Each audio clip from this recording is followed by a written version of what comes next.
So, Danganronpa 3, Zetsubou-hen, Episode 2. I always knew that Teruteru was a little piece of shit. I mean, wow, this episode finally pretty much visually confirmed that he drugs his food, and yep, he probably got his position as the ultimate cook because of that little detail. Anyway, yeah, so this whole episode was mostly just another slice of life episode, but I actually really like this format for the Zetsubou-hen. I'm certainly enjoying it a lot more than what's going on in the Mirai-hen, but that's a discussion for those videos. Anyway, in this episode, basically it's just them goofy around for most of it. It starts off with Akane and Nekomaru having a nice little fight like they usually do, destroying the school a little bit, and then Teruteru comes in with his little drugs and basically dopes Akane up.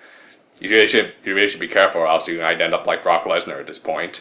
But yeah, she bulks up. She ends up looking like Sakura, and in fact, was that how Sakura went from being a cute little girl, kind of a cute little white-haired girl, to the steroids thing that was voiced by a 50-year-old lady? Oh jeez, if that's the case, then if Teruteru is responsible for doing that to Sakura, I say the lava pit, the little bit of being fried in lava was not punishment enough for that little piece of crap.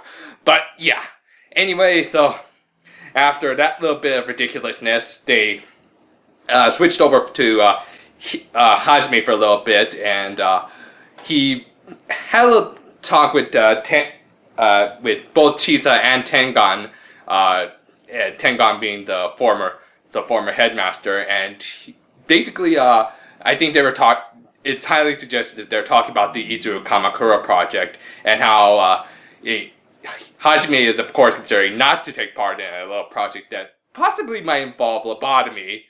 I'm sure they didn't mention the lobotomy part, but yeah, he's under pressure to do it at this point because his parents are basically paying for very expensive tuition for an education they could get anywhere else. Again, Hope Seek Academy is one of the worst schools ever. What you expect from them. But yeah, so it seems like it ends halfway through with him that little section ends with Tengan telling Hinata he shouldn't be afraid to just be normal, which is a nice little bit, and I really like that scene. Following that, we also get a nice little bit with, of course, everyone's waifu, Chiaki, bringing an N64 to class and playing some games with her friends. Thanks to a suggestion from Chisa, where she said, just go play games and have fun. So, yeah. And looking at it, I gotta say, N64 graphics didn't age very well, did they? Well, anyway, after that, Teruteru brings him some Nikujaga, and just to be her little prankster self, Hiyoko throws in a little bit of Teruteru's special drugs, this time an aphrodisiac apparently. Yeah, I still really like Hiyoko a lot more than Teruteru, at least, because at least she wasn't the one who actually made the stuff. And it did at least give us a nice little Akane Nekomaru scene, so yeah, if you guys are a fan of that ship, then this episode's definitely for you. From there, Teruteru tries to sexually harass the small girl, and then we get a crying moment of awesome from Chiaki, who delivers a well-deserved Shoryuken to Teruteru. Well, actually, it was apparently a move of Double Dragon 2, but yeah, I'll still call it a Shoryuken, whatever. And after all that, they basically decide to make Chiaki the new class rep of their little homeroom. So yeah, so all in all, Chiaki's the big winner of this episode. As always, she's going to be the best waifu. And the episode ends with her inviting Kasumi to the arcade. My God, Chiaki is so fucking awesome. So yeah, that's how the episode ends before the credits. After the credits, we get a really awesome stinger with the introduction of Fuyuhiko's little sister, who we all know her fate from the games, and yeah, and we pretty much see exactly why why she was murdered. Well, did I spoil it? Sorry.